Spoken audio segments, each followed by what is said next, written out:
Hello viewers, my name is Bhat Rafi. Today's my topic is phylum coelentrates. Leacock used the term coelentrates and later also 1828 used the term Nnidaria. The members of this group are hydra, jellyfish, obelia, anemones, corals, hydroids, etc.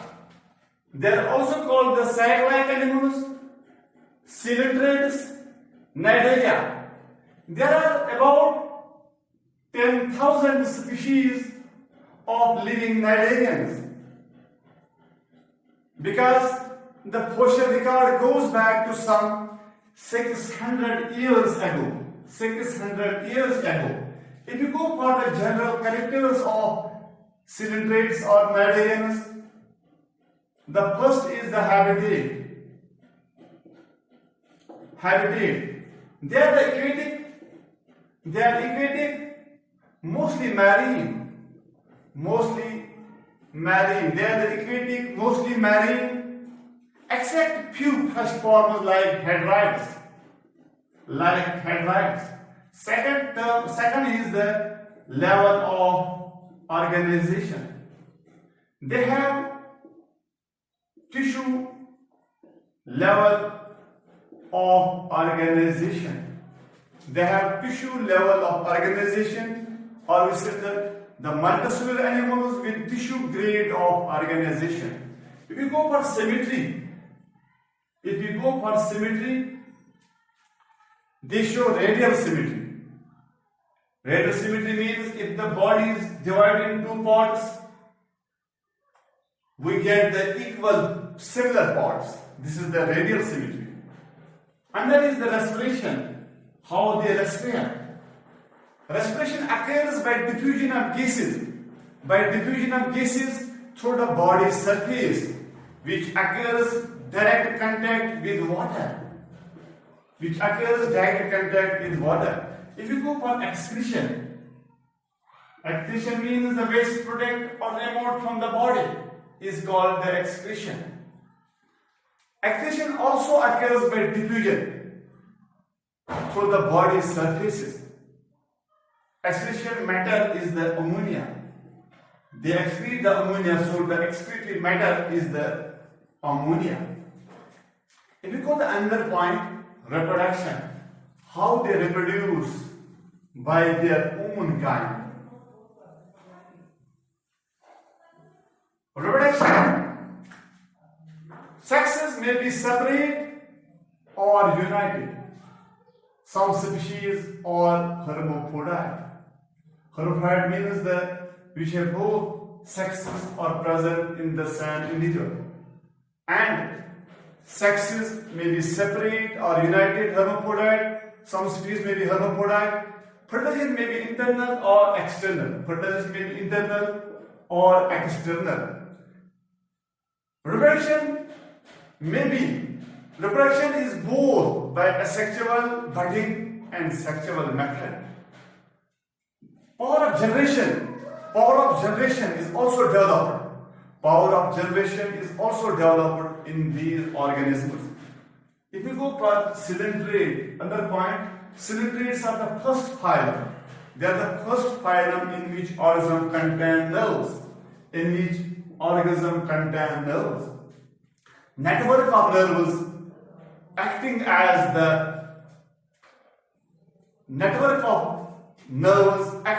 primitive nervous system. If you go the body cavity, there is no body cavity or phylum are not present in these organisms. They are assumed in nature.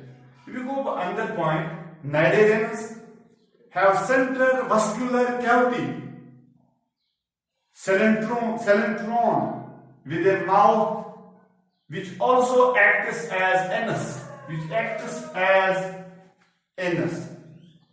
Thus, there is incomplete digestive tract. There is no digestive tract complete.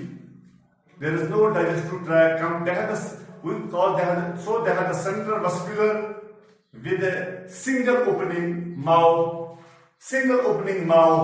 hypostotum. Another point is the body form. How the body is formed. Body form is variable considerably. Many colonial Nidarians like Obelia or Trimorphic have three kinds of zoids: Polypus, Blastulus, and Medusa. Occurrence of more than one type of individual in their colonies perform different functions is called the polymorphism. You all know that Polypus is a sessile and cylindrical form like Hydra, Adamantia, whereas Medusa is the umbrella-shaped and free-swimming. They are umbrella-shaped and free-swimming. And the presence of Nidoblastus for offense and defense. Nidoblast is used for offense and defense. There is no head in either form of Nidarian. There is no head of either form of the Nidarians. Another point is they are sedentary, free-swimming, solitary or colonial. You all know that the solitary is which live alone,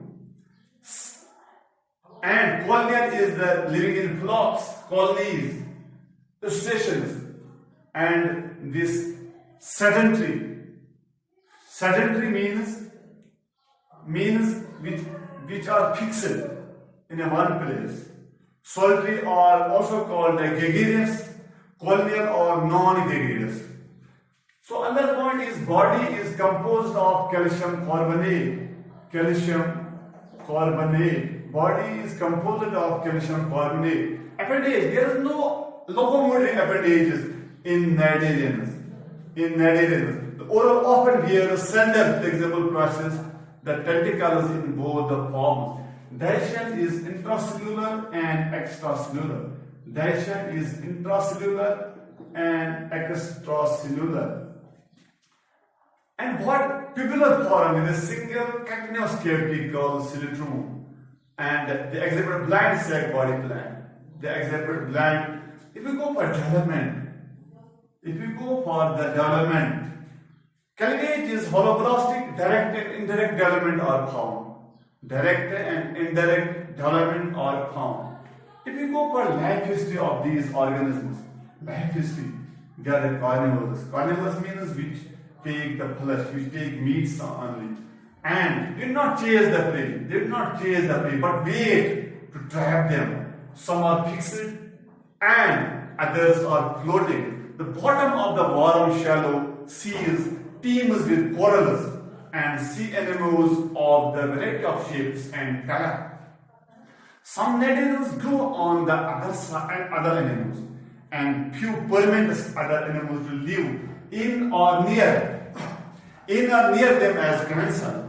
You all know commensals, parasites.